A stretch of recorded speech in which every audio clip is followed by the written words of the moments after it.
Welcome, everyone. You're listening to the ImPerfect Podcast. I'm Kathy. And I'm Kennedy.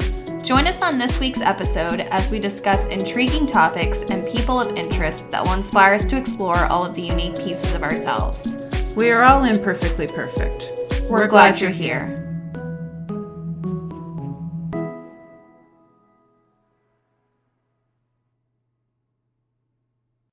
Hi, and welcome back to our next episode of the ImPerfect Podcast. In day-to-day life, it's easy for us to notice the weaknesses of those around us.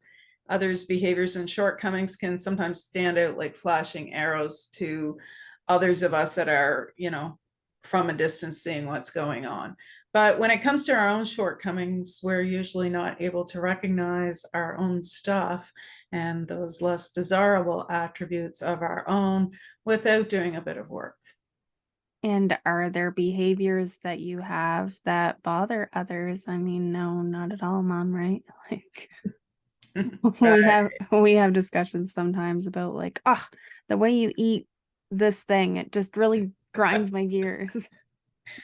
And do you have counterproductive or negative beliefs that could be blocking your way to success?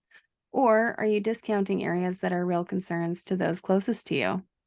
And the absolute biggest question of all, do you really know these answers, or do you only think that you know? Like I just said, there's nothing that I do that bothers other people. And I mean, I'm playing stupid here. I mean, I know there are, but that's what we mean. Yeah, because today we're going to look at blind spots and those parts of us, our own selves that we don't see about ourselves. So it's kind of weird to talk about that, but that's what we're going to talk about. Right. So the information we gathered for today's podcast was sourced from Harvard Business Review, medium.com, Dashi Meditation, personalexcellence.co, and authors Jim Reese and Tony Thompson. And although there are various definitions for the word blind spot, depending on the context, and in this regard, we are looking at something that Oxford Languages describes as an area where a person's view is obstructed, or an area in which a person lacks understanding or they're impartial. Yeah. Blind spots are aspects of ourselves that we're not fully conscious of. And it can refer to a variety of different things, traits, values, our actions, habits, feelings, thoughts, pretty much anything about our own person can be a blind spot.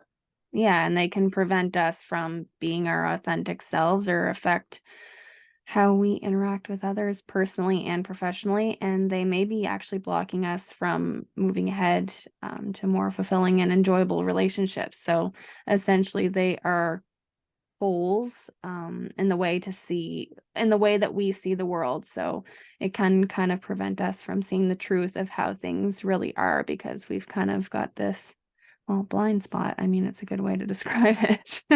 Yeah, how do you explain the thing that you don't know that you have? So Right. Yeah. anyway, examples of this in my own life would be that when I am working with people, treating people, and I say, I found this, this, and this, and a lot of it has to do with things about your body, emotional things, or your reactions to certain circumstances in your life. And without a doubt, first thing out of people's mind, oh, really? I didn't see that about myself. Yeah.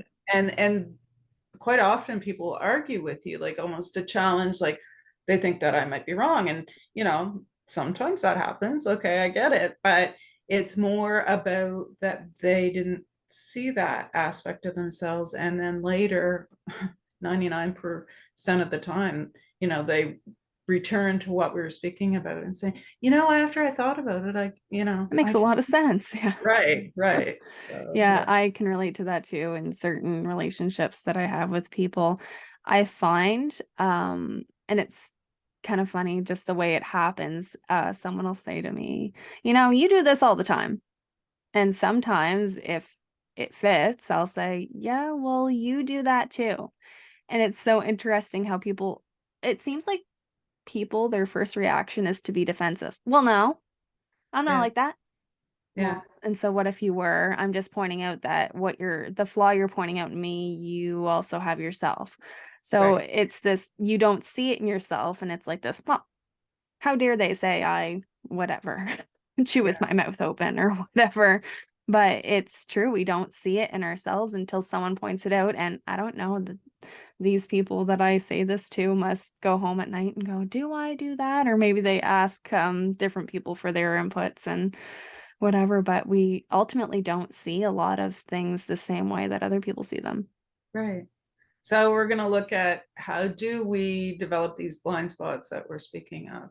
And after looking into it some, we figured out that as children in our minds, they're completely open. They're like sponges and they absorb every little bit of information pretty much about what the world is really like. And we collect this data and information through our experiences, and we take note of the dynamics surrounding each situation.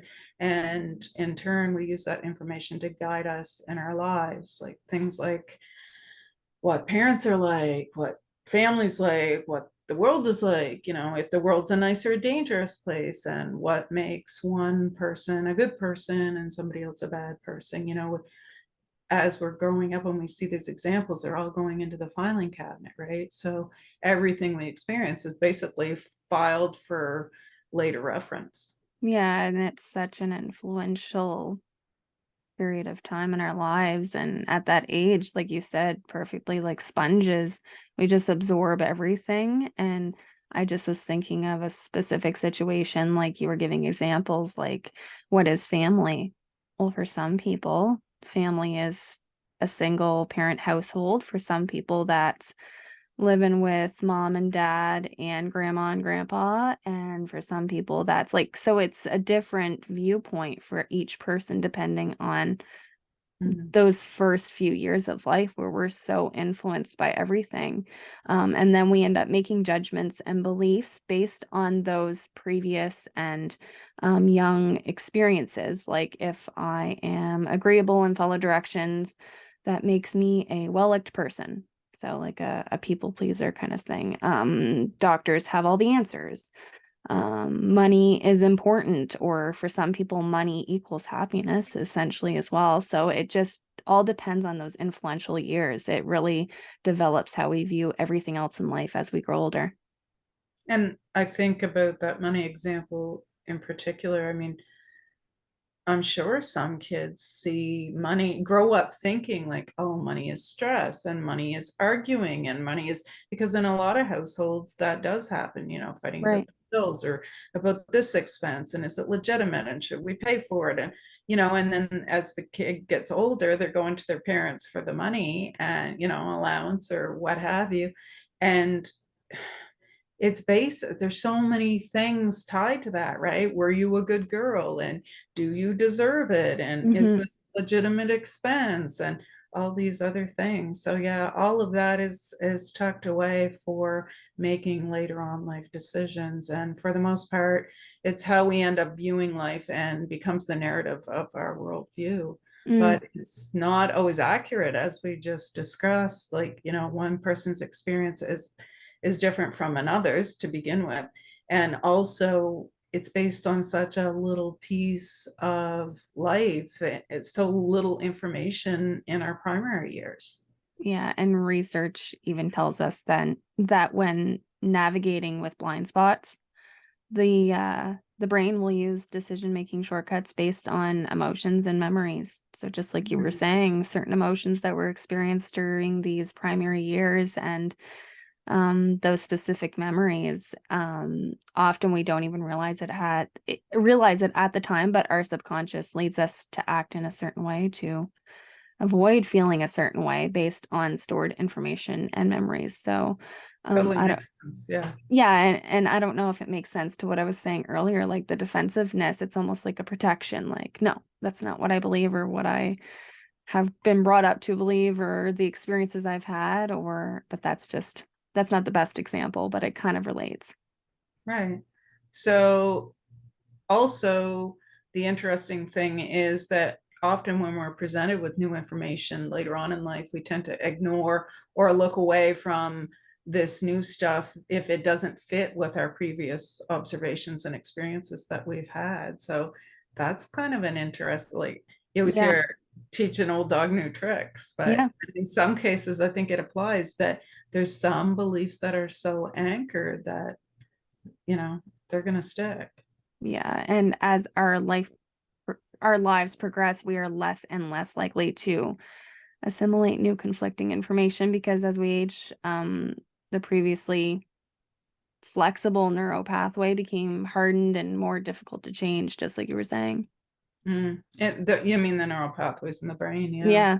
And that does happen, right? You know, like there's a lot of changes that go on upstairs, so that Uh, makes sense to yeah. me. Heck yeah, they do. I don't know what you're talking about. Where did I get that? We actually had a conversation about that earlier, and Kennedy's like, Mom, you already told me that like 3 or 4 And I'm times. like, you've been doing that a lot lately. Like, you've been telling me stories like it's the first time you've told me, and you've told me like 4 times this week already. I'm like, are And you the best part, okay? I don't remember telling her. So Right. so So, humans are hardwired to dismiss facts that don't fit their worldview because um, I think really it makes us uncomfortable. It can threaten your security, you know, of what the way that you thought life was, or your relationship was, or what have you, right? Your school, your right. community, whatever.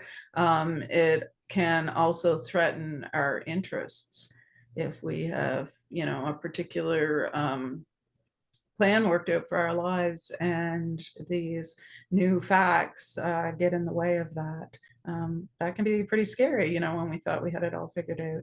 And it can also threaten our identity of who we are in the world. And that kind of would be a scary place to be. So sometimes it's just not, doesn't make sense to look at that new information because it's actually kind of a threat to who you thought you were.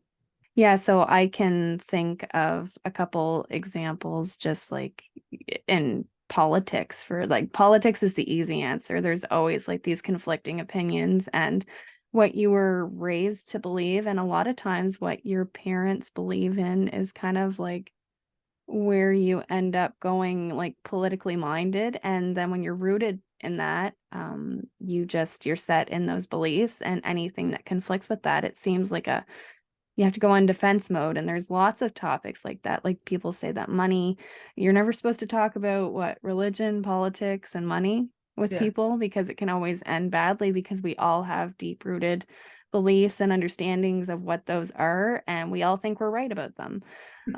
There's other examples with that. Like I think things like even vaccines, or whenever I go to the dentist, I don't get fluoride. And why do I not get fluoride? Well, because my mom always got me to not get fluoride. So it's just it And why did I carries not get fluoride? because You your know, and mom. Yeah, but yeah, but that's I mean, you know, there is in this particular circumstance, there's information out there for sure. But yeah, I totally get what you're saying. You know, like the possibilities are endless.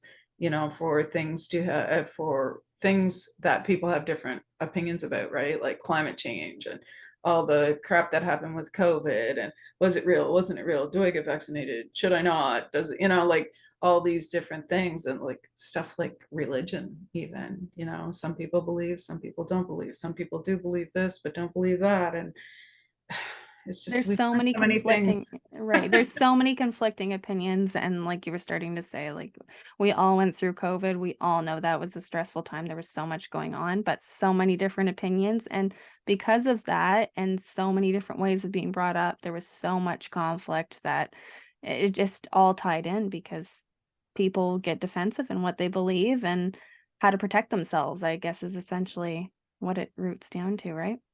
Yeah, because like we were saying, you know, looking at one's own blind spots can be threatening and overwhelming. And looking at your own beliefs and behaviors can involve looking at some experiences and emotions that we haven't completely maybe processed before. Right. And there can be some fear there, even if it's not in your conscious mind. Like, if I go there, where might those thoughts and emotions take me to, right? So unfortunately, many people choose to just not go to those places, and they ignore looking at their own blind spots when they could actually learn and grow and improve themselves, their lives, their relationships by looking at some of those things that they're not seeing.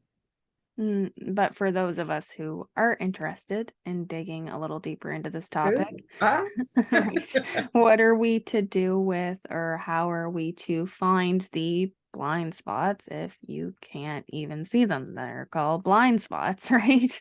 And if we are blind to them or unaware that they even exist, how do we actually pull them out and make progress in becoming more self-aware? So how do you know something exists if you don't even know it exists? Like, it's just kind of ironic because it is called a blind spot for a reason. Right. You're unaware that it's there. Right. Right. So awareness actually is the first step. It's kind of like AA, I guess. Yeah. Admit you have the problem. Yeah. Right.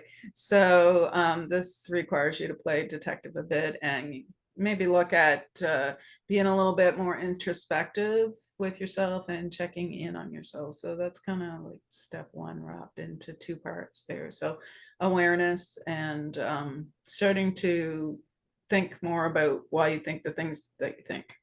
Mm. It, And that's hard in itself. it is. But after that, you just make a conscious effort to recognize how you're feeling and who or what stirs up emotions for you. So certain conversations may stir up something for you, or being around a certain person might stir up something for you. And as a society, we don't talk a whole lot about emotions, although they're a huge part of all of our lives. And I feel like mom's a bit more of a professional when it comes to this than I am. So maybe you want to talk a bit more about that. Yeah. So we don't talk about emotions, and I know things maybe are changing now, but even in Kennedy's generation, it was kind of downplayed. If the kid was upset in the mall, you're like, oh, stop that, don't be like that, don't cry, and get a hold of yourself type of thing. And we are all supposed to be little robots, like within this area of safe emotions, basically. Right. But don't get upset, don't cry, don't get angry, don't, all these other things, right? So psychologist Paul Ekman documented 27 distinct and separate emotions and over 10,000 facial expressions depicting various mixtures of combinations of emotions. So that's a lot going on in that department. And really, we don't even give much thought to it. We're not raised to, for No. the most part, recognize them. Or, you know, interestingly enough, I've done a lot of study in this area and got some certifications in this area as well.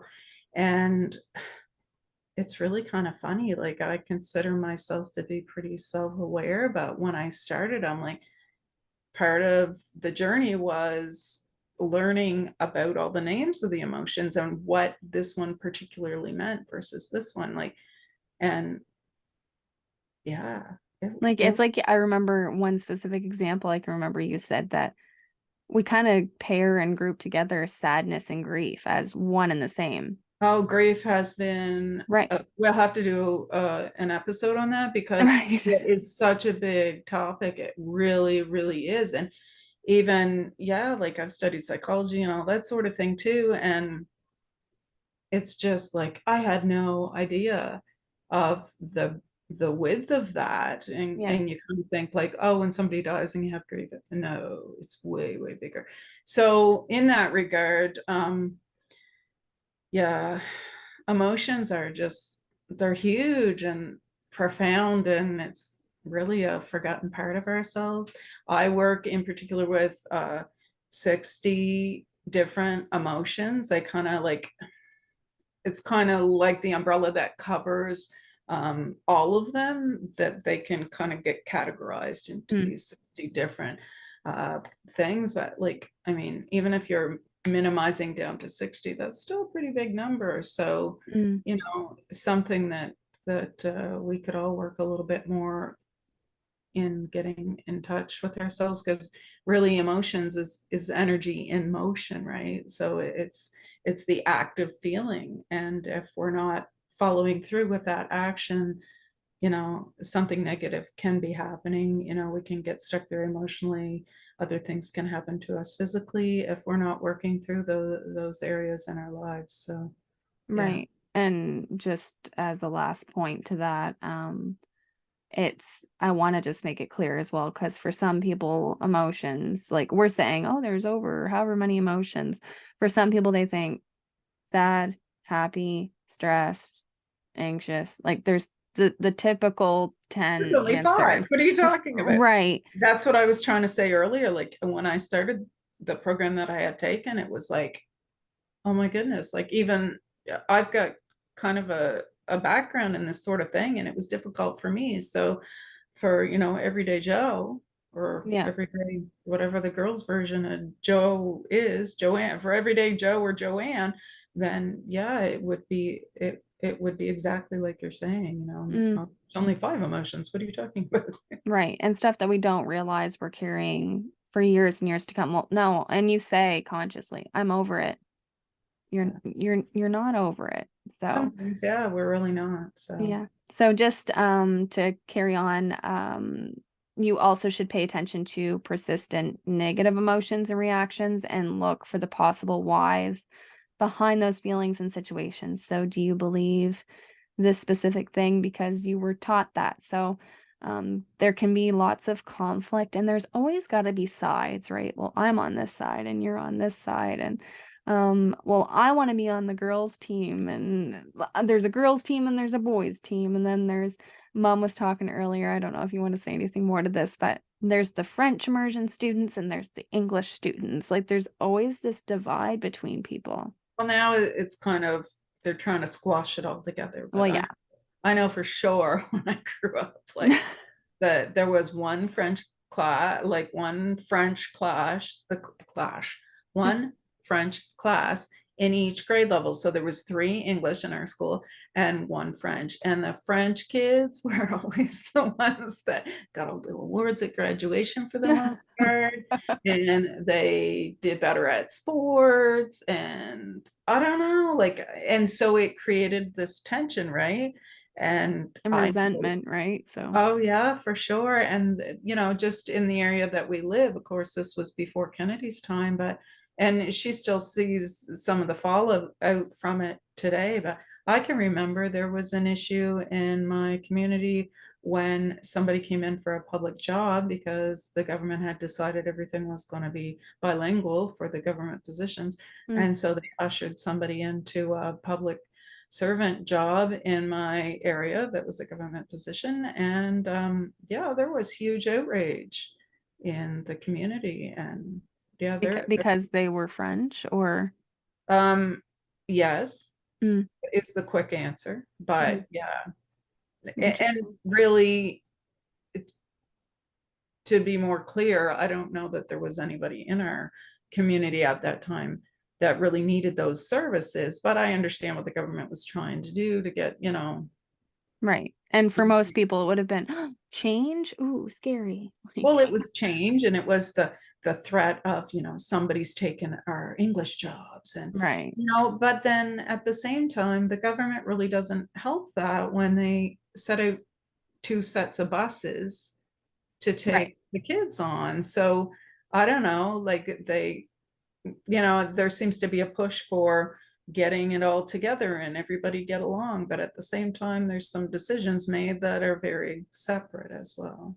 And the whole thing is loop back to why do we have these feelings and emotions and why do these thoughts come up, right? Well, it's because they're deep rooted in our primary years, right? So, For sure, I was certainly raised in a time where I was, white English girl, so the French were not not always our friends, but which I found confusing because my friends at school were in high school years mostly all from French immersion, right. and I got along with them and they spoke French. So wait a second, And how things have changed now to when I was growing up, it was you better take French immersion, otherwise you're not going to have a job because right? of the area we live in. So it's crazy how things have totally flipped.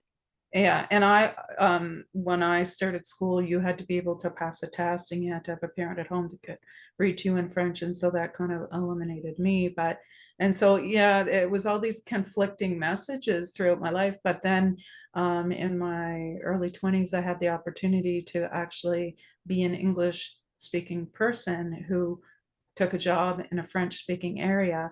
And that was one government program that I think was the bomb. They sent me into French schools as an English white person who they had all thought, I was the enemy.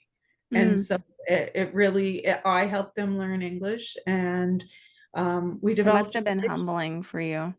well, we developed a relationship, and it was my favorite job I ever had. Like, I can remember crying the last day, and because it was only a term position, right? Because they didn't want to develop too much connection there, Mm. because they wanted to bring in another white good person type of thing. So it was humbling to be to be pretty much the only English speaking person in that area, minus the person at the school that spoke English and taught English. Mm.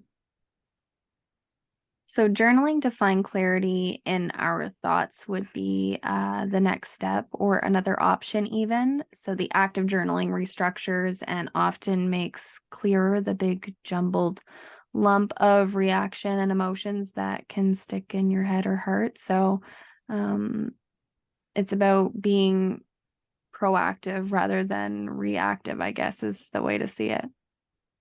Yeah, so I guess with journaling, it would be based on the concept of um, sometimes when things happen, there's so much emotion involved in that moment that they're suggesting that if you journal, it's easier to pull things apart maybe later on when the emotions aren't quite as heightened.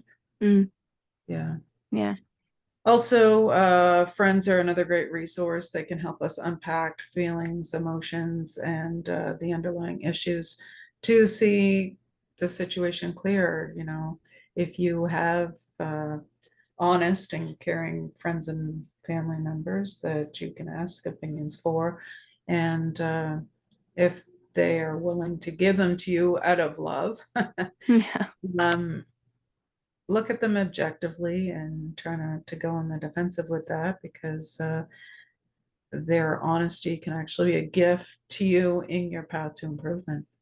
Yeah. I was just thinking when you were saying that, hey, mom, tell me all of the things that I do wrong, how that could go terribly wrong. Well, it could, and I'm guilty of that just for being a mom, right? Yeah. Sometimes a particular incident that happened in the last week, I was thinking of the exact same one. that I, as a mom, said out of care and concern, but it did now in hindsight, it did come out a little bit bluntly. So, but as a mom, I guess we're used to giving it to you straight a lot of the times. And yeah, if you came to me though and said like, hey, I'm looking, like, is there stuff that Oh, of I course. do, I was just teasing. whatever, Like the automatic thought is, oh, how that could go terribly wrong.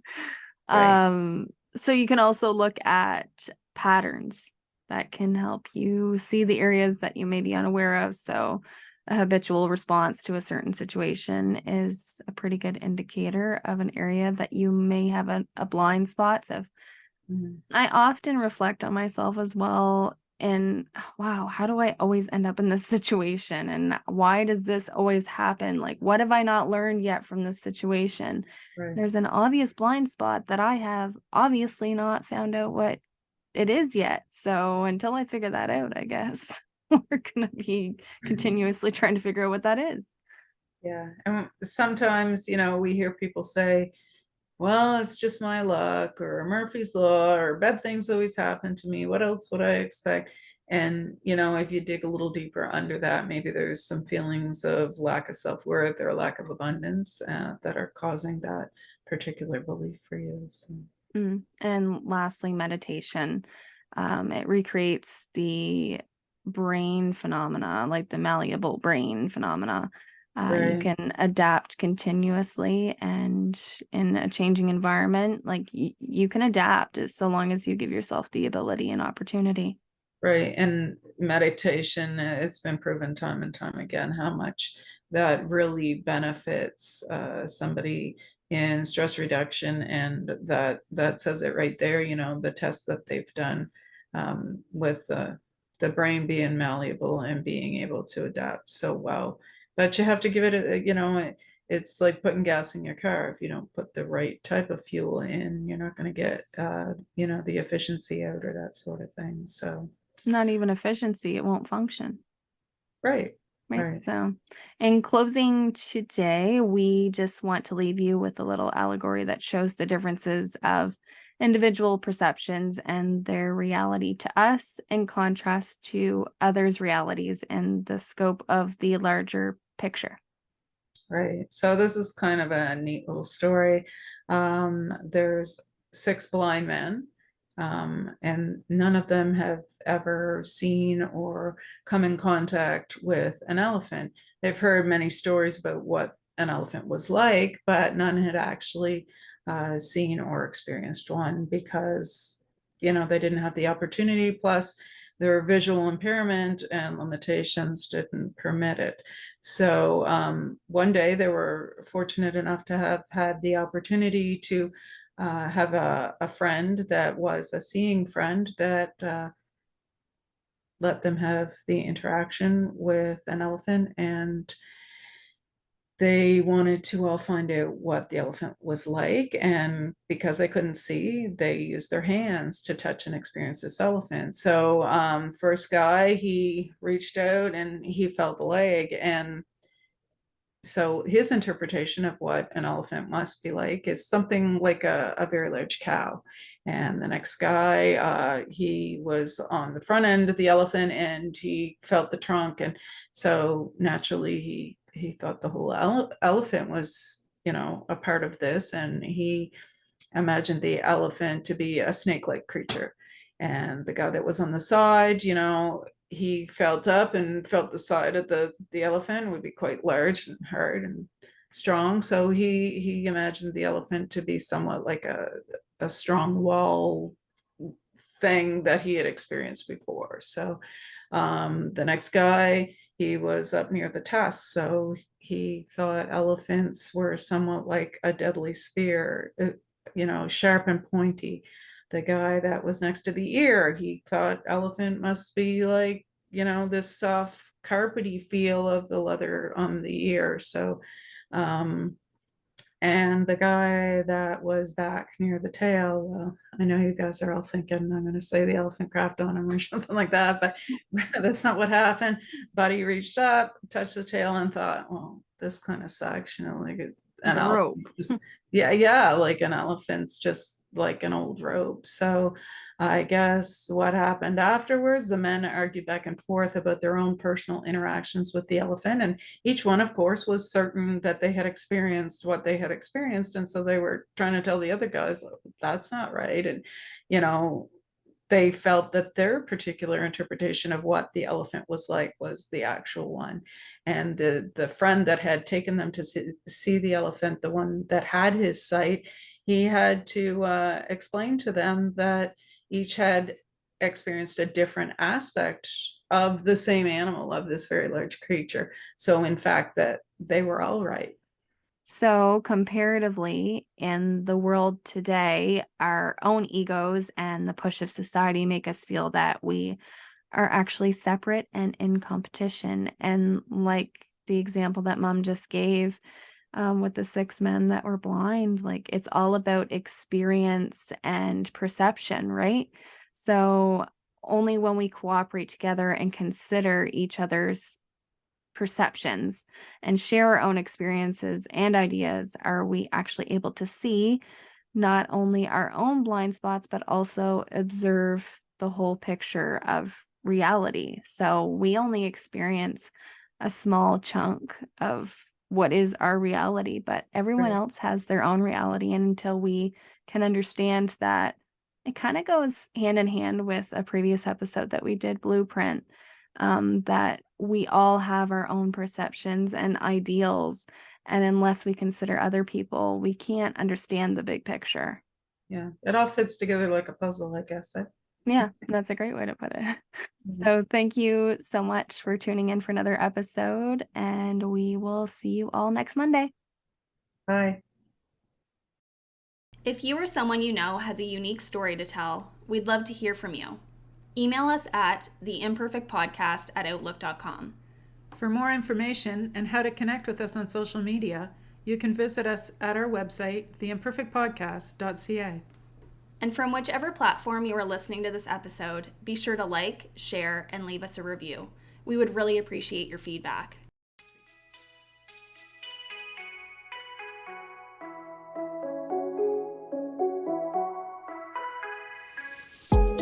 Thank you so much for listening to today's episode. We look forward to hearing your feedback and seeing you all find that extra joy and embrace your own imperfect. See you next week.